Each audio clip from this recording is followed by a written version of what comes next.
پیارے دوستوں، روزہ رکھنے سے جسم کے اندر بہت سی تبدیلیاں رونما ہوتی ہیں۔ انسان کا معدہ 11 مہینے کام کرنے کے بعد جب ایک مہینہ ریسٹ کرتا ہے تو اس کے تمام اعضاء میں ایک انرجی پیدا ہو جاتی ہے، جس کی وجہ سے انسان بہت سی بیماریوں سے بچ جاتا ہے۔ رمضان کے مہینے میں ہماری نہ صرف غذائی معمولات چینج ہو جاتے ہیں بلکہ پورا دن جسم کو گرمی، پیاس اور بھوک سے محفوظ رکھنے کے لیے سحری کے وقت دہی کا استعمال جادوئی تاثیر کا حامل بھی ہے۔ سحری کے وقت دہی کا استعمال ہر گھر میں کیا جاتا ہے، مگر آج کی اس ویڈیو میں دہی سے ہونے والے ہزاروں کی تعداد میں موتوں کے بارے میں بتائیں گے۔ اس ویڈیو میں بتایا جائے گا کہ دہی کھاتے وقت کون سی ایسی غلطی ہے جو بہت سے لوگ جانے انجانے میں کرتے وقت موت کے منہ میں بھی جا سکتے ہیں۔ ایسے کون سی غلطی ہے جسے سن کر آپ لوگ بھی پریشان ہو جائیں گے۔ پیارے دوستو، یہ غلطی ایسی ہے جو سحری میں ہر کوئی کرتا ہے، اس لیے ویڈیو کو آخر تک ضرور دیکھیں۔ اس سے پہلے اگر آپ لوگوں نے ہمارے یوٹیوب چینل کو سبسکرائب نہیں کیا ہے تو ابھی سبسکرائب کر دیں۔ ویڈیو کو لائک کرتے ہوئے دوستوں کے ساتھ بھی ضرور شیئر کیجیے گا تاکہ یہ معلومات زیادہ سے زیادہ لوگوں تک پہنچ سکے۔ پیارے دوستو، حضور اکرم صلی اللہ علیہ وآلہ وسلم نے ارشاد فرمایا کہ سحری تناول کرنا ہمارے اور اہل کتاب کے روزے کے درمیان فرق ہے۔ پھر آپ صلی اللہ علیہ وآلہ وسلم نے فرمایا، اللہ تبارک و تعالی سحری کرنے والوں پر رحم فرماتا ہے اور فرشتے اس کے لیے رحمت کی دعا کرتے ہیں۔ ایک صحابی حضور اکرم صلی اللہ علیہ وآلہ وسلم کے پاس حاضر ہوئے۔ آپ صلی اللہ علیہ وآلہ وسلم اس وقت سحری تناول فرما رہے تھے۔ آپ صلی اللہ علیہ وآلہ وسلم نے اس صحابی سے فرمایا، سحری کا کھانا بابرکت ہے، یہ اللہ تبارک و تعالیٰ نے تمہیں اپنے فضل سے عطا کی، لہٰذا اس کو مت چھوڑو۔ سب سے پہلے ہم سحری میں دہی کے فوائد جانتے ہیں، اس کے بعد اس غلطی کے بارے میں بات کریں گے جو بہت سے لوگ دہی کھاتے وقت کر بیٹھتے ہیں۔ پیارے دوستو، حضور اکرم صلی اللہ علیہ وآلہ وسلم کی پسندیدہ غذا میں دودھ اور کھجور، کدو، گوشت، سرکہ اور انجیر شامل ہیں۔ حضور اکرم صلی اللہ علیہ وآلہ وسلم کو دودھ بہت زیادہ پسند تھا۔ آپ صلی اللہ علیہ وآلہ وسلم اکثر گائے اور بکری کا دودھ نوش فرماتے۔ دودھ میں موجود کیلشیم، وٹامنز، آئرن انسانی جسم کے لیے انتہائی فائدہ مند ہوتے ہیں۔ دودھ انسانی ہڈیوں کے لیے انتہائی فائدہ مند ہے، آنکھوں اور نظر کے لیے مفید ہے۔ جن لوگوں کو یادداشت اور بھولنے کی بیماری رہتی ہے ان کے لیے دودھ کا استعمال انتہائی مفید بھی ہے۔ دل، جگر اور معدے کی گرمی کو دور کرنے میں مدد دیتا ہے۔ رسول کریم صلی اللہ علیہ وآلہ وسلم کا فرمان ہے، کوئی ایسی چیز نہیں جو طعام اور مشروب دونوں کا کام دے سوائے دودھ کے۔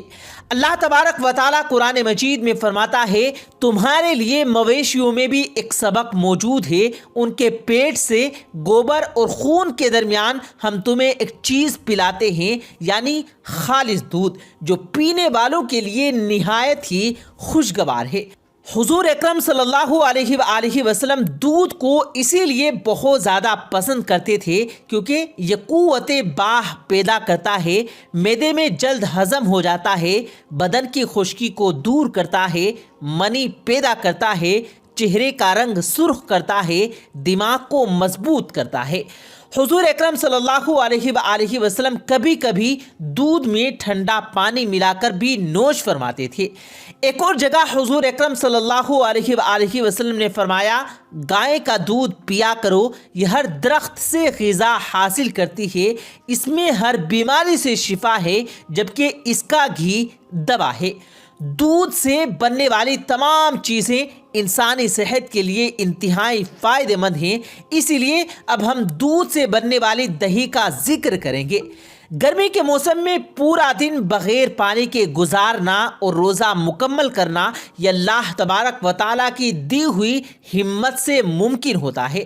اللہ تعالیٰ نے انسانوں کو یہ اختیار دیا ہے کہ وہ ایسی تدابیر اختیار کریں جس کی وجہ سے ان کے جسم میں پانی کی کمی نہ ہو۔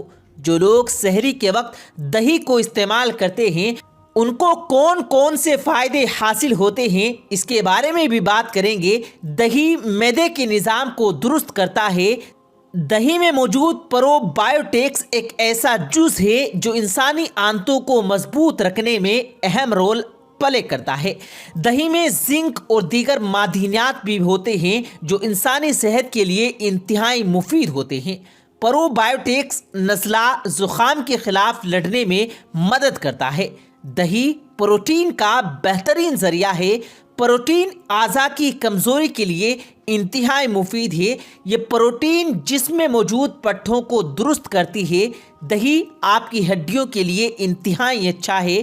دہی کے ایک پیالے میں 300 گرام کیلشیم ہوتا ہے۔ یہ کیلشیم کمزور ہڈیوں کے لیے انتہائی فائدہ مند ہے۔ دہی بلڈ پریشر کے مریضوں کے لیے انتہائی فائدہ مند ہے۔ اس میں موجود پوٹاشیم سوڈیم کی مقدار کو کم کرنے میں مدد کرتی ہے۔ دہی کو جسم میں کولیسٹرول اور دل کی صحت کو برقرار رکھنے کے لیے ایک اہم خوراک سمجھا جاتا ہے۔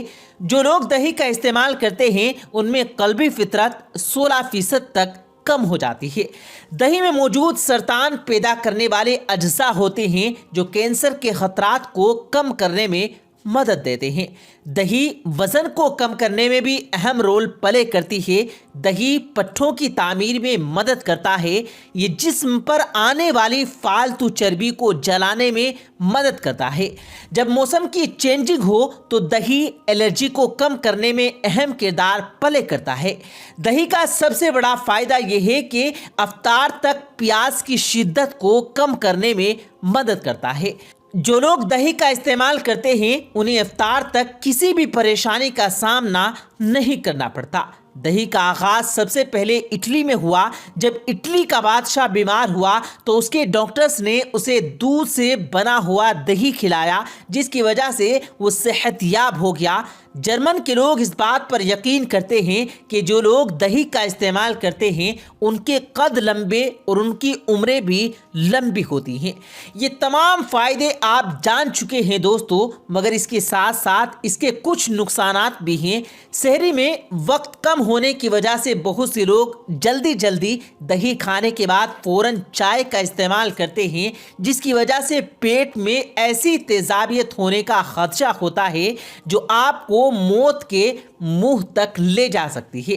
رمضان کے مہینے میں بہت سے لوگوں کو معدے کی بیماریاں شروع ہوتی ہیں، پھر پورا سال معدے کی طرح کی بیماریوں کا سامنا کرنا پڑتا ہے۔ جو لوگ دہی کے ساتھ چائے کا استعمال کر لیتے ہیں انہیں نہیں پتا کہ وہ کس قدر مشکلات کا سامنا کرنے والے ہیں۔ جو لوگ سحری کے وقت فروٹس کے بعد دہی کھاتے ہیں یہ سمجھ لیں کہ وہ موت کو منہ میں جانے والے ہیں، کیونکہ تمام پھلوں کے اندر تیزاب ہوتا ہے۔ جب دہی کے اندر بھی تیزاب ہونے کی وجہ سے ایک خطرناک ایسڈ تیار ہوتا ہے جو آپ کی آنتوں کو معدے سمیت تیزاب سے بھر دیتا ہے، جس کی وجہ سے آنتوں میں زخم ہو جاتے ہیں۔ اسی لیے ان تمام غلطیوں سے اپنے آپ کو دور رکھیں۔ پیارے دوستو، جس گھر میں دودھ نکل کر گر جاتا ہے وہاں پر کیا ہوتا ہے؟ حضرت علی رضی اللہ تعالی عنہ کا اس کے بارے میں کیا فرمان ہے؟ حضرت علی رضی اللہ تعالی عنہ کے پاس ایک عورت آئی اور کہنے لگی، اے علی، اگر دودھ زمین پر گر جائے تو کیا ہوتا ہے؟ آپ علم کے دروازے ہیں، لہٰذا میرے اس سوال کا جواب دے دیں۔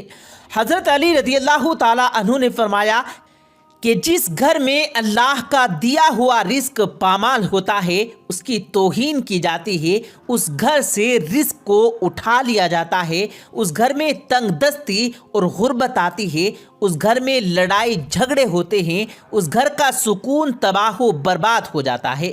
جو عورتیں گھر کے چولہے پر دودھ رکھ کر اسے بھول جاتی ہیں انہیں اس بات کا خاص طور پر خیال رکھنا چاہیے۔ پیارے دوستو، اکثر لوگوں کے ذہن میں ایک سوال آتا ہے کہ کیا رمضان المبارک میں مرنے والا سیدھا جنت میں جاتا ہے اور اسے عذاب قبر نہیں ہوتا؟ تو دوستو، یہ بات سچ ہے کہ جو رمضان المبارک میں انتقال کر جائے، جس کی موت رمضان المبارک کے مبارک مہینے میں ہو جائے، اس سے قبر کا حساب و کتاب نہیں ہوگا اور اللہ تعالیٰ میدان محشر میں اس کے ساتھ بہت آسانی فرمائے گا۔ گویا اس کے جنت میں جانے کا اہتمام خود اللہ تعالیٰ کی جانب سے ہوتا ہے۔ حضرت عبداللہ بن مسعود رضی اللہ تعالیٰ عنہ سے روایت ہے کہ رسول کریم صلی اللہ علیہ وآلہ وسلم نے فرمایا کہ جس کو رمضان کے مہینے میں موت آئے وہ جنت میں داخل ہوگا، اور جس کو موت 9 ذی الحجہ یعنی عرفہ کے دن آئے وہ بھی جنت میں داخل ہوگا، اور جس کی موت صدقہ دینے کی حالت میں آئی وہ بھی جنت میں داخل ہوگا۔ حضرت انس بن مالک رضی اللہ تعالیٰ عنہ سے روایت ہے کہ ماہ رمضان میں مردوں سے عذاب قبر اٹھا لیا جاتا ہے۔ اسی طرح حضرت عائشہ صدیقہ رضی اللہ تعالیٰ عنہا سے روایت ہے کہ رسول کریم صلی اللہ علیہ وآلہ وسلم نے فرمایا کہ روزے کی حالت میں جس کا انتقال ہوا اللہ اسے قیامت تک روزوں کا ثواب عطا فرماتا ہے۔ تو پیارے دوستو، جو رمضان المبارک میں انتقال کر جاتا ہے اگر وہ اپنا ایمان بچا کر لے گیا، دین اسلام پر اس کی موت ہوئی، وہ مسلمان مرا، ایمان کی حالت میں مرا، تو اسے قبر کا حساب و کتاب نہیں ہوگا، اور اللہ پاک میدان محشر میں اسے بہت آسانی فرمائے گا۔ گویا جنت میں جانے کا اہتمام خود اللہ تعالیٰ کی طرف سے ہو جاتا ہے۔ حضرت انس بن مالک رضی اللہ تعالیٰ عنہ فرماتے ہیں کہ میں نے نبی کریم صلی اللہ علیہ وآلہ وسلم کو یہ فرماتے ہوئے سنا کہ رمضان المبارک تمہارے پاس آ گیا ہے، اس میں جنت کے دروازے کھول دیے جاتے ہیں اور جہنم کے دروازے بند کر دیے جاتے ہیں اور شیاطین کو قید کر دیا جاتا ہے۔ محروم ہے وہ شخص جس نے رمضان المبارک کو پایا اور اس کی مغفرت نہ ہوئی۔ جب اس کی رمضان میں مغفرت نہ ہوئی تو پھر کب ہوگی؟ تو آئیے دوستو، اب آپ کو بتاتے ہیں کہ حضرت علی رضی اللہ تعالیٰ عنہ نے فرمایا کہ کھانا کھاتے وقت ایک غلطی مت کرنا۔ اس کے بعد ہم آپ کو بتائیں گے کہ شادی کی پہلی رات شوہر نے اپنی بیوی کو 4 باتیں بتائی۔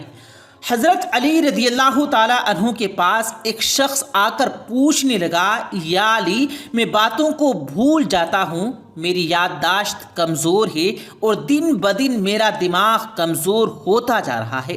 بس جیسے ہی یہ پوچھا گیا تو حضرت علی رضی اللہ تعالیٰ عنہ نے فرمایا، اے بندے، تمہارا چہرہ یہ بتا رہا ہے کہ تم گرم گرم کھانا جلدی جلدی کھاتے ہو۔ یاد رکھنا، جو انسان گرم گرم کھانا جلدی جلدی کھاتا ہے تو اس کا دماغ کمزور ہو جاتا ہے اور کئی بیماریاں انسانی جسم پر حملہ کر دیتی ہیں اور یوں وہ باتوں کو بھولنا شروع ہو جاتا ہے۔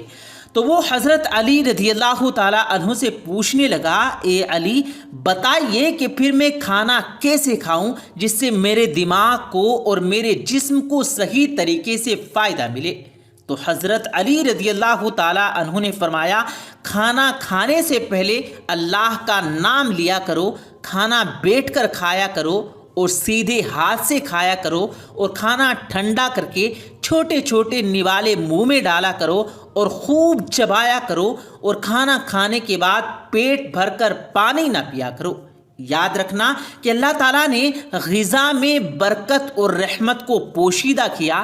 جو انسان صحیح طرح سے کھانا کھاتا ہے اور کھانا کھانے کے بعد اللہ کا شکر ادا کرتا ہے تو وہ کھانا اس کے جسم کے لیے شفا بھی بن جاتا ہے اور دوا بھی بن جاتا ہے اور رحمت اور برکت کی ضمانت بھی بن جاتا ہے۔ تو آئیے دوستو، اب ہم آپ کو بتاتے ہیں کہ شوہر نے پہلی رات بیوی کو 4 کون سی باتیں بتائی۔ شوہر نے پہلی ہی رات اپنی بیوی کو یہ 4 باتیں بتائیں کہ تم اگر میری زندگی میں آئی ہو تو ان 4 باتوں کا خاص خیال رکھنا۔ نمبر 1، مجھے آپ سے محبت ہے اس لیے میں نے آپ سے شادی کی۔ اگر مجھے تم سے محبت نہ ہوتی تو میں تمہیں بیاہ کر اپنے گھر میں لاتا، اور میں ایک انسان ہوں، فرشتہ نہیں۔ اگر کبھی کوئی مجھ سے کوئی غلطی ہو جائے تو صبر کر لینا اور چھوٹی موٹی باتوں کو نظر انداز کر دینا۔ اور نمبر 2، مجھے ڈھول کی طرح نہ بجانا۔ بیوی نے پوچھا کہ اس کا کیا مطلب ہے؟ شوہر نے کہا کہ اگر میں غصے میں ہوں تو اس وقت مجھے کوئی جواب نہ دینا۔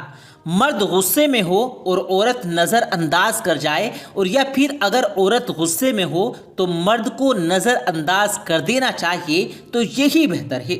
دونوں کا ایک وقت میں غصہ کرنا بالکل ایسے ہے جیسے ایک رسی کو دونوں طرف سے کھینچا جائے۔ اگر ایک رسی کو دونوں طرف سے کھینچا جائے گا تو وہ رسی ٹوٹ جائے گی، اور اگر ایک طرف سے رسی کو ڈھیلا چھوڑ دیا جائے تو رسی نہیں ٹوٹتی۔ اور نمبر 3، مجھ سے راز کی سبھی باتیں کرنا لیکن لوگوں کے گلے شکوے اور شکایتیں کبھی نہ کرنا۔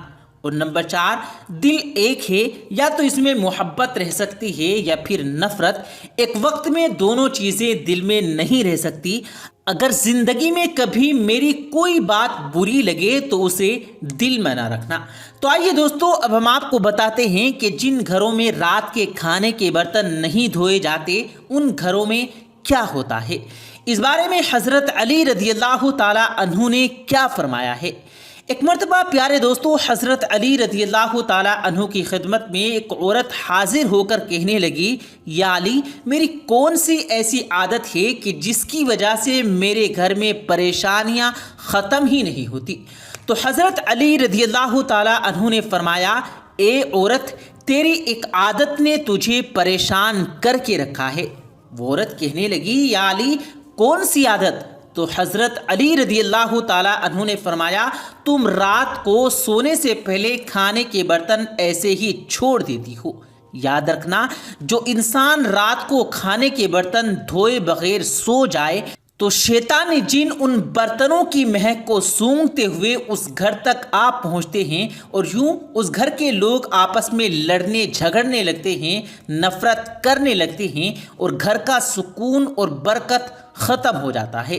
اے عورت، اپنی رات کو کھانے کے برتن کو دھو کر سویا کریں، اللہ کے کرم سے شیطانی جن تمہارے گھروں سے دور رہیں گے، اور یوں یہ پریشانی تمہاری زندگی سے ختم ہو جائے گی۔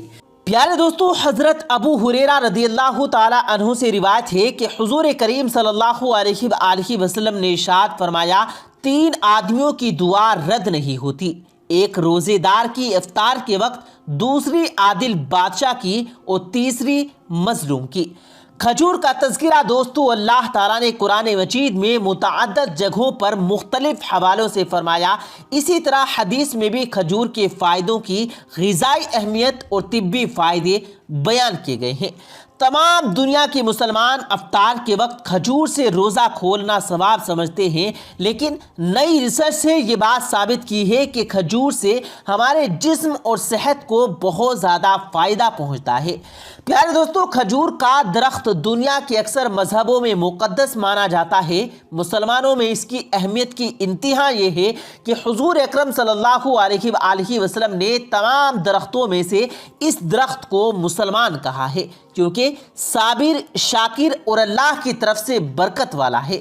یاد رکھیں دوستو، ہمیشہ کھجور سے روزہ افطار کریں۔ اگر کھجور میسر نہ ہو تو پانی سے افطار کر لیں، کیونکہ پانی پاک کرنے والی چیز ہے۔ کھجور اور پانی سے افطاری کو پسند کیا گیا ہے۔ اگر آپ کوئی اہتمام نہیں کر سکتے ہیں تو روزے دار کو پانی سے ہی افطاری کر لینی چاہیے۔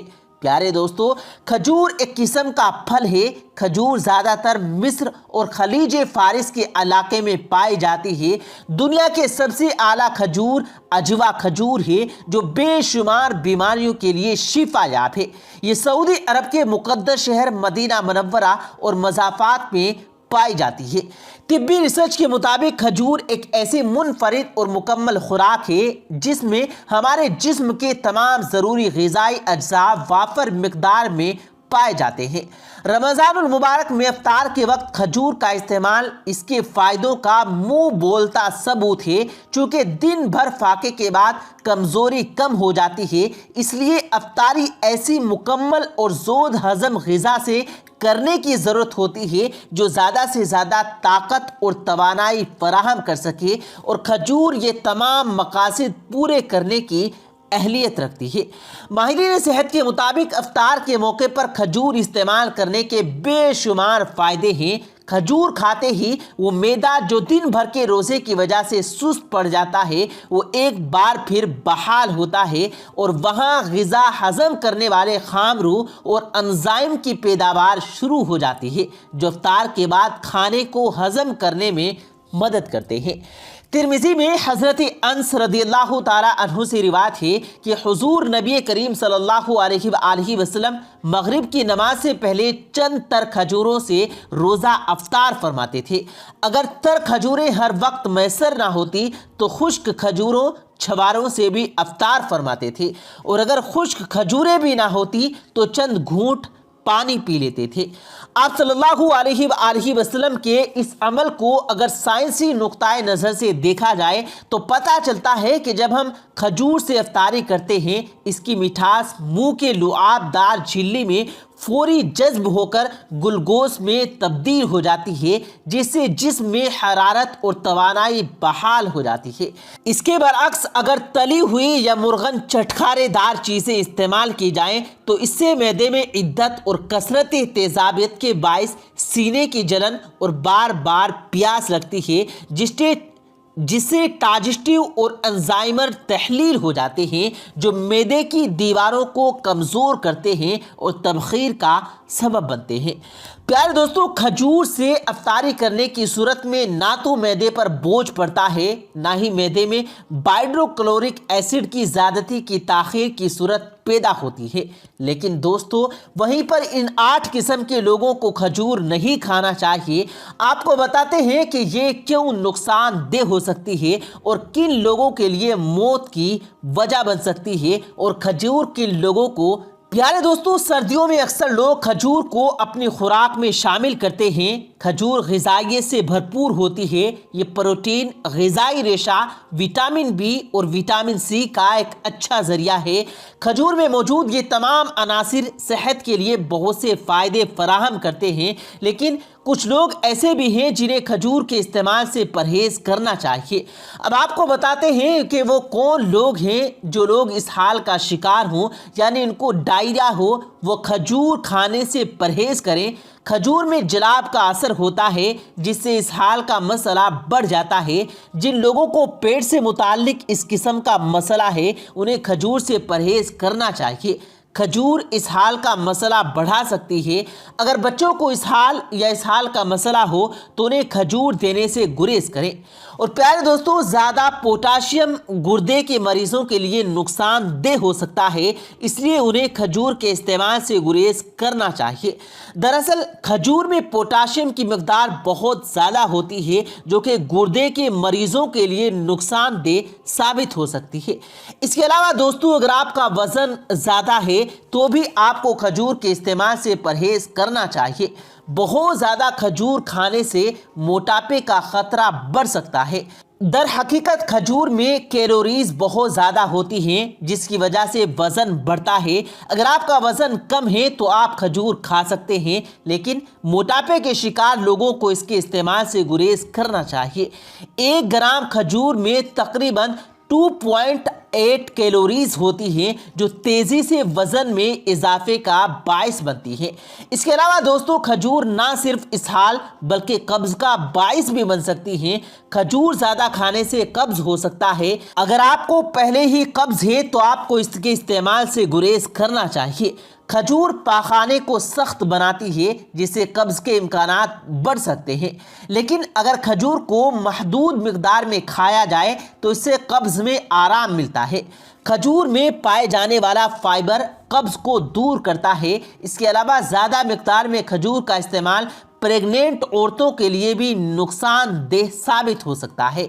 حمل کے دوران کھجور کا استعمال ڈاکٹر کے مشورے پر ہی کرنا چاہیے۔ اور دوستو، جن لوگوں کو الرجی ہے انہیں بھی کھجور کا استعمال بہت کم کرنا چاہیے۔ کھجور میں فرکٹو کی سطح بہت زیادہ ہوتی ہے جو الرجی والے لوگوں کو نقصان پہنچا سکتی ہے۔ اگر آپ کو اکثر الرجی کا سامنا رہتا ہے تو آپ کو ڈاکٹر کے مشورے پر ہی کھجور کا استعمال کرنا چاہیے۔ اگر آپ کو الرجی ہے تو کھجور کھانے سے پرہیز کرنا چاہیے۔ کھجوریں صرف محدود مقدار میں کھائیں، اس کا زیادہ مقدار میں استعمال